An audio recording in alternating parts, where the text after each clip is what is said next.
और बेशर्मी देखिए, 1991 में यह कानून बनाया और अब 2025 में कांग्रेस सुप्रीम कोर्ट आ गई है इस कानून के समर्थन में, और कांग्रेस का कहना है कि जो हम लोगों की याचिका है, हमने इस कानून को चैलेंज किया हुआ है, वो हम लोगों की याचिकाओं को डिसमिस कर दिया जाए। 5 सांसद आ चुके हैं सुप्रीम कोर्ट में इस कानून के समर्थन में, हमारी पीआईएल का विरोध करने के लिए, लेकिन हमारी पीआईएल का समर्थन करने के लिए कोई एक भी सांसद नहीं आया। जमीयत उलमा हिंद आ चुका है, पर्सनल लॉ बोर्ड आ चुका है, बहुत सारे मौलवियों के संगठन आ चुके हैं, और भी कई सारे इस्लामिक संगठन आ चुके हैं, लेकिन राष्ट्रीय स्तर पर काम करने वाला हिंदुओं का कोई एक भी संगठन सुप्रीम कोर्ट तक नहीं आया हमारी पीआईएल का समर्थन करने के लिए। तो एक बात मैं आपको बता दूं, मैं पीआईएल फाइल करते समय किसी से पूछता नहीं हूं, और इस पीआईएल के कारण बहुत हमने नुकसान भी उठाया। ये पीआईएल हम फाइल नहीं करते तो आज भी हम भी कहीं सांसद होते या मंत्री होते। हमने 200 से ज्यादा पीआईएल फाइल किया है, शायद इसीलिए आज तक मैं सांसद विधायक मंत्री नहीं बन पाया। ये place of worship act Congress ने 1991 में बनाया था, और ये बनाया था जिससे जो मुगलों ने हमारे मठ मंदिर को तोड़ा है हम उसको रिस्टोर न कर सके। ये कानून बना के कांग्रेस ने बाबर, हुमायूं, तुगलक, गजनी, गोरी, खिलजी, औरंगजेब के इल्लीगल काम को लीगलाइज कर दिया। कांग्रेस का इस कानून में यह लिखा हुआ है कि 15 अगस्त 1947 को धार्मिक स्थानों की जो स्थिति थी वो यथावत रहेगी। अब स्वाभाविक सी बात है, मुगलों ने हमारे मठ मंदिर को तोड़ा, अंग्रेजों के समय हम उसको रिस्टोर नहीं कर पाए। 15 अगस्त 1947 को भी हमारे मठ मंदिरों पे भी मुगलों के वंशजों का कब्जा था, और अब यह कानून कहता है कि जो स्थिति थी वो कंटिन्यू रहेगी। इसका मतलब यह हुआ कि ना हम काशी को फ्री करा पाएंगे, ना हम मथुरा को मुक्त करा पाएंगे, ना हम भद्रकाली को मुक्त करा पाएंगे, ना हम अटाला को मुक्त करा पाएंगे, ना हम संभल को मुक्त करा पाएंगे, ना हम भोजशाला को मुक्त करा पाएंगे। जितने भी हमारे मठ मंदिरों को मुगलों ने तोड़ा था, यह कानून कहता है वो जो तोड़े गए स्थान है सब ठीक है, आप उसके लिए डिमांड मत करिए, उसको रिस्टोर करने की कोशिश मत करिए। और बेशर्मी देखिए, 1991 में यह कानून बनाया और अब 2025 में कांग्रेस सुप्रीम कोर्ट आ गई है इस कानून के समर्थन में, और कांग्रेस का कहना है कि जो हम लोगों की याचिका है, हमने इस कानून को चैलेंज किया हुआ है, वो हम लोगों की याचिकाओं को डिसमिस कर दिया जाए। कांग्रेस ने एक बात तो यह कही है कि इस कानून से सेकुलरिज्म मजबूत होता है। इस कानून से सेकुलरिज्म मजबूत नहीं होता है, इस कानून से हिंदुओं का फंडामेंटल राइट का वायलेशन होता है। हिंदुओं को भी राइट टू आइडेंटिटी है, इस कानून की वजह से हम अपनी पहचान को पुनः प्राप्त नहीं कर पा रहे।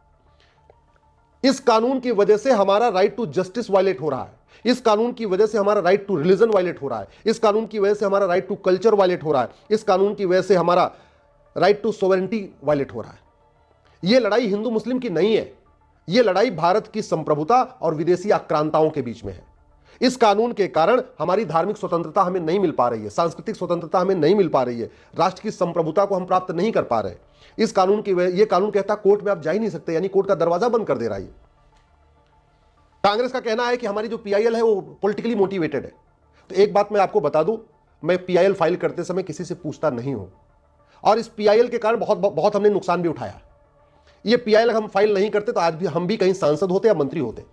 हमने 200 से ज्यादा पीआईएल फाइल किया है, शायद इसीलिए आज तक मैं सांसद विधायक मंत्री नहीं बन पाया। अगर पॉलिटिकली मोटिवेटेड होते तो हम दूसरों की वैगनार से नहीं चलते, दूसरों की दी हुई गाड़ी से नहीं चलते। अगर वास्तव में ये पीआईएल से हम पॉलिटिकली मोटिवेटेड होती और हमें कोई सहयोग होता, हमारा ड्राइवर भी कोई और किसी और ने हमें दिया हुआ है, गाड़ी हमारी किसी और की है। सच्चाई तो ये है। कांग्रेस ने यह भी कहा है कि अगर ये प्लेस ऑफ वर्शिप एक्ट खत्म हुआ तो देश की एकता अखंडता खतरे में आ जाएगी। एक तरीके से धमकी दिया है कांग्रेस ने। अगर ये, इसका मतलब आज देश में अगर एकता अखंडता है इस कानून की वजह से है, और कानून हटते ही, प्लेस ऑफ वर्शिप हटते ही भारत खंड खंड हो जाएगा।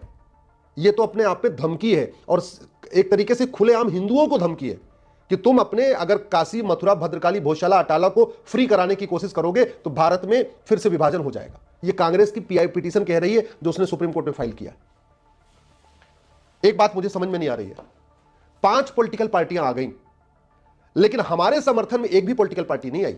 सीपीआई आ चुकी है, आरजेडी के मनोज झा आ चुके हैं, कांग्रेस खुद ही आ गई है, कांग्रेस के प्रवक्ता भी आ चुके हैं। पांच पॉलिटिकल पार्टियां आ गई है प्लेस ऑफ वर्शिप एक्ट के समर्थन में। कोई एक भी पॉलिटिकल पार्टी इस प्लेस ऑफ वर्शिप एक्ट का विरोध करने के लिए अभी तक सुप्रीम कोर्ट नहीं आई। 5 सांसद आ चुके हैं सुप्रीम कोर्ट में इस कानून के समर्थन में, हमारी पीआईएल का विरोध करने के लिए, लेकिन हमारी पीआईएल का समर्थन करने के लिए कोई एक भी सांसद नहीं आया। जमीयत उलमा हिंद आ चुका है, पर्सनल लॉ बोर्ड आ चुका है, बहुत सारे मौलवियों के संगठन आ चुके हैं, और भी कई सारे इस्लामिक संगठन आ चुके हैं, लेकिन राष्ट्रीय स्तर पर काम करने वाला हिंदुओं का कोई एक भी संगठन सुप्रीम कोर्ट तक नहीं आया हमारी पीआईएल का समर्थन करने के लिए। Former cabinet secretary, former home secretary आ चुके हैं प्लेस ऑफ वर्शिप एक्ट का समर्थन करने और हमारी पीएल को डिसमिस करवाने के लिए। लेकिन कोई एक भी आईएएस ऑफिसर, कोई एक भी फॉर्मर आईपीएस ऑफिसर, कोई एक भी फॉर्मर जज हमारी इस पीएल के समर्थन में नहीं आया। भूतपूर्व दिल्ली के भूतपूर्व राज्यपाल लेफ्टिनेंट गवर्नर नजीब जंग आ चुके हैं इस प्लेस ऑफ वर्शिप एक्ट के समर्थन में और हमारी पीएल डिसमिस कराने के लिए। लेकिन कोई एक भी गवर्नर, कोई एक भी फॉर्मर लेफ्टिनेंट गवर्नर हमारी पीएल का समर्थन करने नहीं आया। कितने सारे मौलवी आ चुके हैं इस पीआईएल का समर्थन करने, इस प्लेस ऑफ वर्शिप एक्ट का समर्थन करने और हमारी पीएल का विरोध करने। लेकिन हमारे संत, महंत, मंडलेश्वर, महामंडलेश्वर, आचार्य महामंडलेश्वर पता नहीं सुप्रीम कोर्ट क्यों नहीं आना चाहते। हमारे 12 ज्योतिर्लिंग हैं भगवान शंकर के, कम से कम वहां से 12 याचिका तो आ सकती थी। 51 शक्तिपीठ है, चलो उसमें से मान लिया एक पाकिस्तान में है, 5 बांग्लादेश में है, फिर भी 45 शक्तिपीठ तो भारत में है। 45 याचिका, अगर एक शक्तिपीठ से एक याचिका आती सुप्रीम कोर्ट में तो 45 याचिका आ जाती हमारी पीएल के समर्थन में और इस कानून के विरोध में।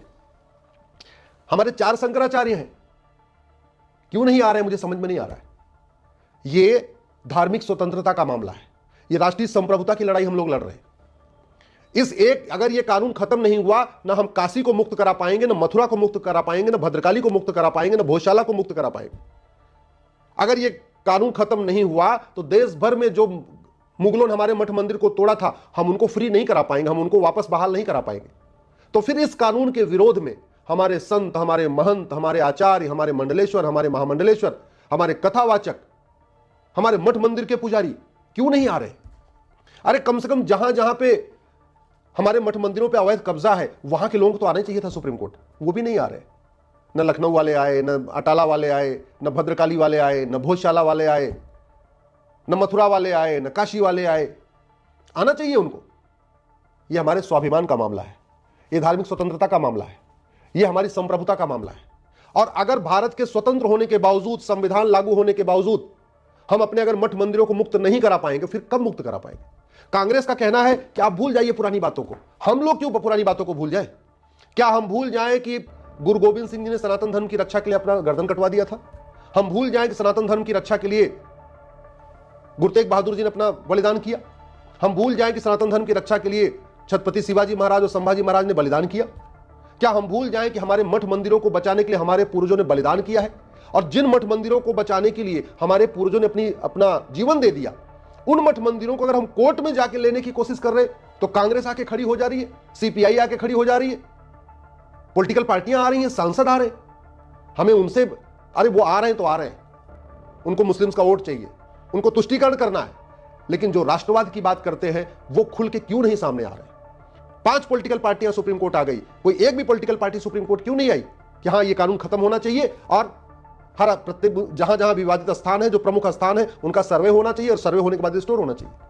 कायदे से संविधान का आर्टिकल 49 कहता है कि धार्मिक और पौराणिक ऐतिहासिक स्थानों को प्रिजर्व करना, उनको आगे बढ़ाना, ये सरकार की ड्यूटी है और सरकार ने प्लेस ऑफ वर्शिप एक्ट बना दिया।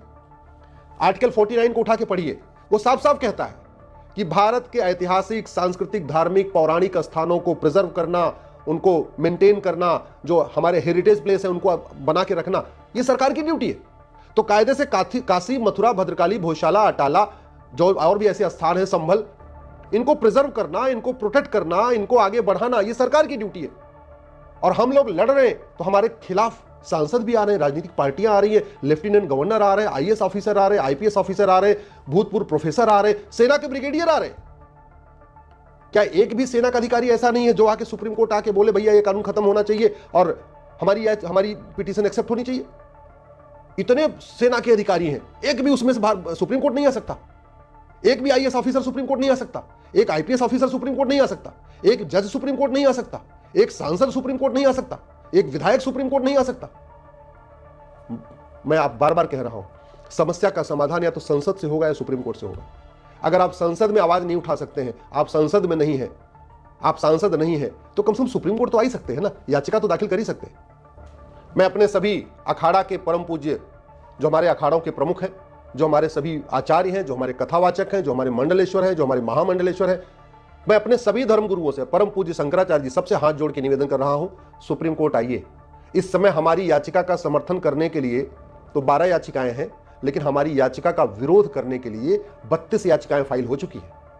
भारत में आप जरा सोचिए, जहां 80% हिंदू है, वहां पे बाबर, हुमायूं, तुगलक, गजनी, गोरी के द्वारा जो मठ मंदिर तोड़े गए उनको मुक्त कराने के लिए मात्र 12 याचिकाएं हैं, लेकिन बाबर, हुमायूं, तुगलक, गजनी, गोरी के समर्थन में 32 याचिकाएं आई हैं।